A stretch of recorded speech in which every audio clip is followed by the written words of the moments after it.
already set aside what you think you finished an hour ago. Before you say the celebration is over, hear this while you still can. I am the one still filling jars.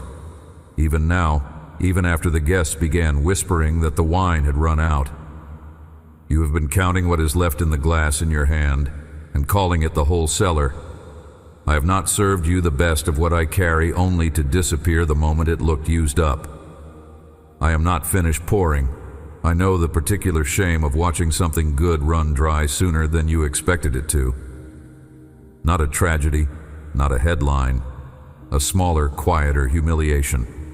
The kind you would never say out loud at the table where it happened. A marriage that used to feel like a feast now tastes like water you are pretending not to notice. A friendship that once ran deep enough to lose track of time now gets rationed into a yearly text. A faith that used to fill the room now sits thin in the bottom of the cup. And you drink it anyway, because you are too proud to let anyone see.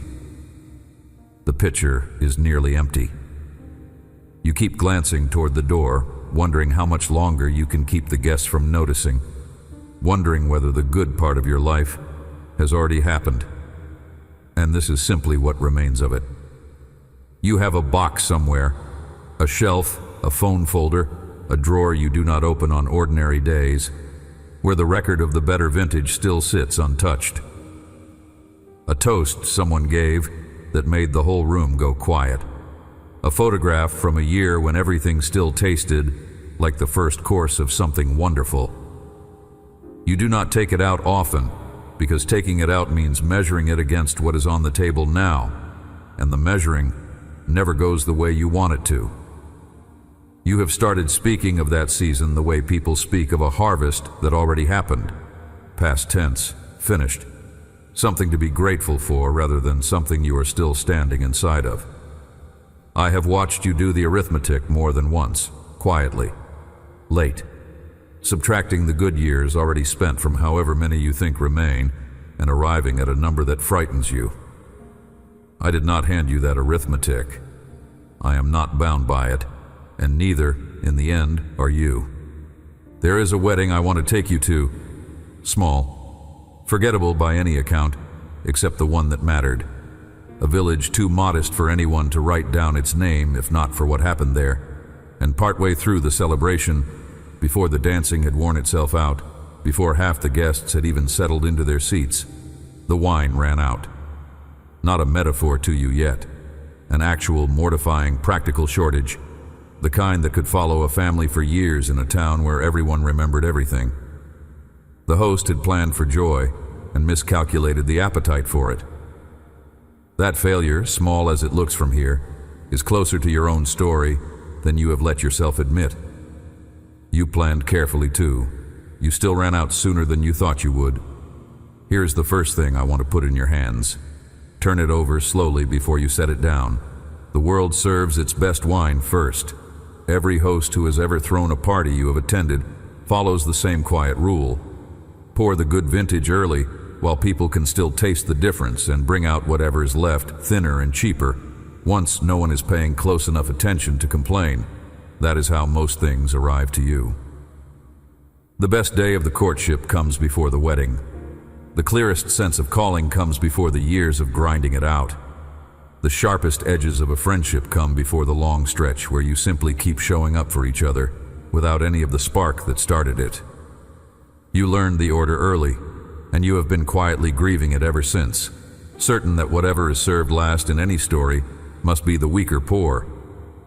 Maybe your particular shortage has a harder edge than a marriage gone quiet or a faith gone routine.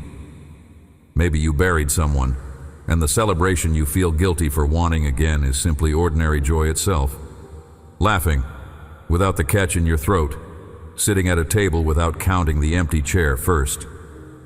You have half decided that reaching for gladness again would be a kind of disloyalty to what you lost, so you have been sipping carefully at your own life, afraid that a fuller cup would mean you had stopped grieving properly. I do not ask that of you. Grief and a refilled cup have shared a table before, more often than you would guess, and neither one erased the other. Wanting the wine to return is not betrayal. It is simply what a living heart still does. I do not run my table that way. I never have. What you are tasting right now, the thin and watery stretch you are ashamed of, is not what I intend to leave you drinking. I keep the richest pour for later in the story, not because I forgot you at the start, but because I am not the kind of host who front-loads the joy and lets the second half of the evening go flat. Somewhere in you, there is a rule, built without your noticing, that says the good part is always behind you now. I did not write that rule. You did, out of a season when it happened to be true, and then you mistook it for how I operate in every season after. There were 6 stone jars standing along the wall of that house, the kind used for washing before a meal, plain and heavy, meant for water, and nothing more interesting than water. Not decoration, not for wine. Just the ordinary vessels of a religious habit so routine that no guest at the party would have given them a second look. Notice that I did not conjure a new container for what I was about to do. I did not have someone run out and find something finer. I pointed to the jars already standing there, already familiar, already half forgotten in the corner of the room, and I said, "Fill those." That instruction is worth sitting with, because it is not the one you were hoping for. You wanted a new life handed to you, a fresh start with none of the plain, worn-in habits of your old one attached. What I gave the servants instead was permission to keep using exactly what was already in the room. Your ordinary devotion, the prayer said in the same tired words every night, the same worn pages you have read so many times you could recite half of them without looking, the same faithful, unglamorous showing up you have half convinced yourself does nothing. That is not the empty jar I am waiting to replace. That is the jar I'm about to fill. Some of you have started to believe that the plainness of your practice is the proof it stopped working. You pray, and it sounds the same as it did last year. You sit in the same seat, sing the same songs, read the same chapters you have read 100 times, and none of it feels like it is producing anything you could point to and call a wonder. So you have quietly begun looking elsewhere. A louder church, a newer method, a stranger's testimony you are trying to copy because your own life has started to feel like plain water standing in a corner. I am not asking you to abandon the jar. I'm asking you to trust that I still know what to do with something this ordinary. Notice, too, who did the filling. Not me, not directly, not with a visible hand reaching down from somewhere no one could see. The servants carried the water themselves, jar by jar, arm-tired, following an instruction that must have felt faintly ridiculous the whole time they were doing it. Guests are asking for wine, and you are handing me a bucket of water. That thought must have crossed someone's mind before the transformation had shown itself at all. Notice that obedience came before understanding. They filled the jars to the brim before they had any evidence it would matter. That is closer to what I am asking of you than any grand act of faith you have been waiting to be strong enough to attempt. You have been waiting for a feeling of certainty before you will move, before you forgive the person who has not apologized, before you show up again to the work that has not thanked you in months, before you pray the prayer you stopped believing would change anything. You have decided, quietly, that obedience without the feeling of faith attached to it does not really count, that it would be dishonest somehow to fill the jar while still doubting anyone would ever draw wine out of it. But the servants in that story were not required to believe the water would change before they carried it. They were only required to carry it, arm-tired, uncertain, following an instruction that made no sense yet. Their hands did not know what their obedience was building toward. I am not asking you to manufacture a confidence you do not have. I am asking you to keep filling the jar with the plain, doubting hands you already have, and let the transformation be mine to manage on a timetable that has never once needed your certainty to arrive first. I want to pull you briefly away from the wedding itself, because there is something in the room worth noticing before we go back. Stone, in that culture, was chosen for jars meant to hold water for ceremonial washing precisely because stone does not carry impurity the way other materials were believed to. It was the material of ritual cleanliness, heavy, plain, built to last generations, never meant to be beautiful, only meant to be trusted. I did not choose fragile clay for what was about to happen. I chose the sturdiest, most unremarkable vessel in the house. Whatever feels most ordinary and load-bearing in your own life, the habit no one compliments you for keeping, was very likely built the same way for the same reason, not for show. For carrying weight over the long haul. Clay jars, by contrast, were considered vulnerable, porous, easily made unclean by whatever touched them, discarded rather than cleaned once they had absorbed the wrong thing. Stone could be washed and used again, year after year, wedding after wedding, without ever losing what it was made for. I want you to hear what that means for the parts of you that feel used, that feel like they have already been through too much of a hard season to still be fit for anything holy. You are not the fragile kind of vessel that has to be thrown out once it has been through something difficult. You are the kind that gets washed and kept and filled again, over and over, for as long as the house stands. Nothing that has happened to you has disqualified the jar. It only meant it needed rinsing before the next pour. There is a woman in that story who noticed the shortage before anyone else did and said something plainly, without dramatics, to the one person she trusted to do something about it. And when she did not receive the answer she expected right away, she did not argue her case or explain the urgency further. She simply turned to the servants standing nearby and told them one thing: whatever he tells you to do, do it. That is the whole of her recorded instruction. Not a strategy, not a demand for a timeline, a trust that did not need to understand the plan before it was willing to cooperate with it.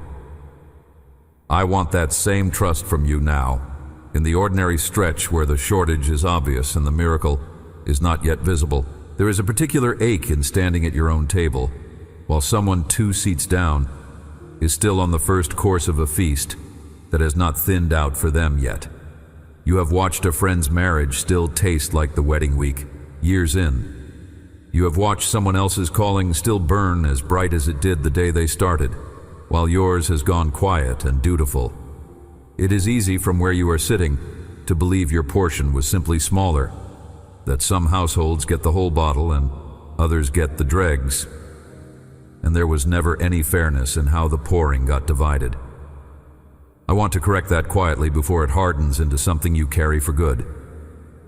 What you are seeing at their table is not the whole of their story, any more than the thin cup in your own hand is the whole of yours. Every table runs dry eventually. You have simply arrived at your dry stretch first, or seen it more clearly, and mistaken the timing for a verdict on how much you were ever going to be given. I am not measuring out affection by the size of anyone's pour. I am not finished with your table any more than I was finished with theirs. The servants alone knew where the wine had actually come from. The master of the feast, the one whose role it was to notice quality and comment on it publicly, tasted what was in his cup and had no idea it had been water an hour earlier. He praised the host for a decision the host never made, for a vintage the host never purchased, for a generosity that was mine the whole time and got credited to someone else entirely. I do that more often than you know. I have filled jars quietly in your life and let someone else take the compliment. For the meal, the marriage, the unexpected kindness that reached you at the exact hour you needed it, because the point was never that you would trace the miracle back to me and applaud. The point was that you would be fed, and that the ones who did the actual carrying, the ones closest to the water, would know. You are one of the ones closest to the water. Whatever labor you have been doing that no one else sees, the early mornings, the patience with a person who has not yet changed, the showing up to a room that does not applaud you for it. You are the servant in this story, not the host and not the guest. You do not need the whole banquet hall to know where the wonder came from. You only need to keep carrying what I told you to carry, jar after jar, arm tired, until it is time to draw some out and see what it has become. Notice something else about the servants in that account. Not one of them is named. Whoever wrote the story down did not think their names mattered to what happened. Only their obedience did, and history has been content to let them stay anonymous ever since. I want to speak directly to the ones of you living inside that same kind of anonymity right now. The parent whose work is measured in meals no one photographs. The caregiver whose whole day disappears into a room most people never enter.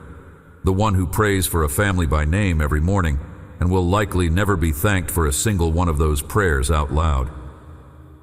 You have wondered whether work this invisible is work that matters to me. I was standing closer to those servants than I was to the guests being served that night. I've always paid closest attention to the labor no one else is watching.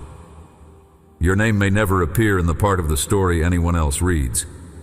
It has never once been missing from mine. Touch your throat now, just 2 fingers, not your whole palm. Low, where you can feel the plain, steady beat of your own pulse without trying to find it. Do not search for anything more than that. Just notice how much your body has been quietly carrying and moving through you this entire time, without a single word of instruction from you, without you managing a moment of it. That is closer to how the filling works than you have realized. You were not asked to generate the wine. You were only asked to carry the water and let something else do the transforming. Here is what was written down by someone who was standing close enough that night to taste it himself. And I want to give it to you now, in the plain words he used. John 2:9-10. When the master of the banquet tasted the water that had been turned into wine, he did not realize where it had come from, though the servants who had drawn the water knew. Then he called the bridegroom aside and said, "Everyone brings out the choice wine first and then the cheaper wine after the guests have had too much to drink. But you have saved the best till now." Read it slowly, because every clause corrects something you have believed about how your own story is ordered. The water had already become wine before the tasting. The change happens before anyone confirms it, and you do not have to watch a shift occurring to trust that it is real. Credit for the miracle landed somewhere else entirely. The world will often praise the visible outcome of what I have done in you, without ever tracing it back to me. And that has never once cost you the gift itself. Only the ones who carried the water understood what had actually happened. You, closest to the plain and unglamorous labor, will recognize the miracle in a way the applauding crowd never will. And then the line worth keeping above every other: you have saved the best till now.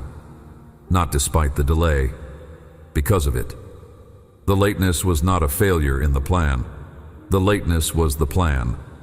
Notice too who received the credit for it: the bridegroom, the one being married, standing in for every ordinary person about to be praised for a generosity that was never their own to begin with. That has happened for you more times than you have counted. A kindness with my fingerprints all over it, handed to someone else to receive the thanks for, while you kept carrying water in a corner no one was watching. 6 stone jars, each one holding somewhere between 20 and 30 gallons.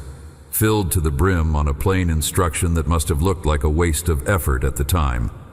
That is not a modest gesture. That is well over 100 gallons of the finest wine any guest at that wedding had tasted all evening, produced from what had been sitting in the corner of the room as plain water an hour before. I did not perform a small correction to cover the shortage quietly and move on. I answered a lack with an abundance so far past what the moment required that the leftover itself became part of the testimony. When I move to fill what has run dry in you, I am not interested in giving you just enough to get through the rest of the evening without embarrassment. I'm interested in giving you more than the room can drink. That is worth turning over again, because scarcity has been training you to expect a careful, rationed answer even from me. A small top-up, just enough to cover the gap. Nothing you would ever call lavish. But abundance was the whole character of what happened in that house. I am not a host who solves a shortage by handing out smaller cups to everyone at the table. I am a host who fills what is empty until it overflows the rim, until there is more left over than there was need in the first place. Whatever you are afraid is running out in you right now, the patience, the hope, the plain willingness to keep loving someone who has not yet given you a reason to, was never going to be met with a careful trickle from me. It was always going to be met like this. Too much. On purpose. Think about what happened to the leftover wine that night. The gallons no single wedding could finish in one evening. It did not stay locked in the house where the miracle happened. It went home with the guests. It got poured for neighbors who had no idea a shortage had ever threatened the celebration at all, who only knew that the wine at that particular wedding was better than anything they had tasted in years. What I fill in you rarely stays contained to you either. The patience I pour into a tired parent ends up steadying a child who will not remember where it came from. The hope I refill in a grieving friend ends up carrying someone else through a room they were dreading to walk into alone. You have been so focused on your own thinning cup that you have not noticed how much of what I have already poured into you has quietly become someone else's portion too. The overflow was never wasted. It was always headed somewhere. I want to go back to the shame you have been carrying since the beginning of this, because I have not forgotten it, and I am not finished with it yet. You have believed that the running out itself was the verdict, that a life or a love or a faith that thins out proves it was never as good as you thought it was, proves you miscalculated, proves you are the host standing red-faced in front of guests who are starting to notice. I want to release you from that verdict completely. The running out was never the end of the story I was telling through you. It was the middle of it, the exact place where I do my best work, because a full jar has no room left in it for me to fill. It had to run dry first.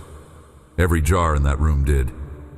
Some of what has thinned out in your life will not be restored in the shape it had before, and I will not promise you a returned marriage exactly as it was, or a friendship rebuilt on the old terms, or a season of faith that feels precisely like it did when you were young in it and everything was new. What I promise is not a replica of what you lost. It is a fuller pour than the one you are grieving, arriving through the same plain vessel you already have in your hands, on a timetable I have not handed you in advance. That is harder to wait for than a guarantee with a date attached. It is also the only kind of promise that has ever actually been true. To the one of you counting years now more than you count anything else, wondering whether the back half of your life is destined to be the thinner pour after a first half that already had its best moments. Hear this apart from everything else I have said. I do not organize a life the way the world organizes a party. Best portion first, remainder afterward. Some of what I am pouring for you has not even reached the table yet, and it was never contingent on how many years you have left to taste it. A life given to me does not run on the world's schedule of decline. It runs on mine, and mine has never once rushed to serve the weaker portion toward the end. Breathe out first this time, not in. A long, unhurried release, longer than the breath that follows it will be. Let it run the way a steward tips a full jar at a long table and lets the pour fall in a single unbroken stream, never quick about it just because the cup underneath looks thirsty. You are not bracing for a shortage right now. You are simply letting go of something the way a steady hand releases a full jar without spilling any of it. I want to tell you what this first sign was actually for, because it was never really about the wine. It happened at a wedding, of all places. Not a temple, not a mountain, not a moment set apart with any obvious solemnity, but a celebration, ordinary joy, dancing and eating in a room full of people who had gathered because two lives were joining together. That was where I chose to reveal what I could do for the very first time, not in a crisis. in a party that was in danger of ending too early. I care about your joy, running out, just as much as I care about your grief. I am not only the God you call on when the real disasters arrive. I am the one who notices when the celebration itself is thinning and moves quietly to keep it going. There will be a table in your life again. Maybe there already is one, further along than you can see from here, where someone tastes what has come out of the plain, worn jar you kept carrying through the driest stretch, and says, without knowing the whole story, that this is better than what came before. You do not have to arrange that moment. You do not have to explain the miracle to the one drinking it. You only have to keep carrying water into the jar you were told to fill, keep showing up to the labor no one applauds, and let me handle the part where water becomes what the room actually needed. There will come a day, further along than you can see from here, when someone near you runs low on their own wine, their own hope, their own nerve, their own reason to believe the good part has not passed them by, and you, having stood exactly where they are standing now, will become the one who quietly tells them, the jar is not finished yet, even now, especially now. You will not need dramatics to say it. You will only need what you are learning in this dry stretch, that the shortage was never the end of the account, only the middle of it. What was poured into you first will be poured out through you eventually, and neither the pouring in nor the pouring out was ever measured by how thin the cup looked in the meantime. Notice your shoulders one more time before we finish. If they have crept up toward your ears while you have been listening, let them fall, and let your hands open in your lap the way a servant's hands open once the jar has finally been set down. Nothing more is required of you in this moment than that. So hear the last thing plainly, because I want it to be the part you carry out of this, and not the shame you walked in with. You are not the host who ran out and will be exposed. You are not the guest who only gets what is left after everyone better positioned has already had their share. You are the servant who kept filling water into a jar that made no sense to fill, and I am the one who has never once let that kind of obedience go unanswered. What tastes thin in your life right now is not the last thing I intend to pour. The best is not behind you. I have been saving it on purpose for exactly this part of your story. Rest in that. Amen.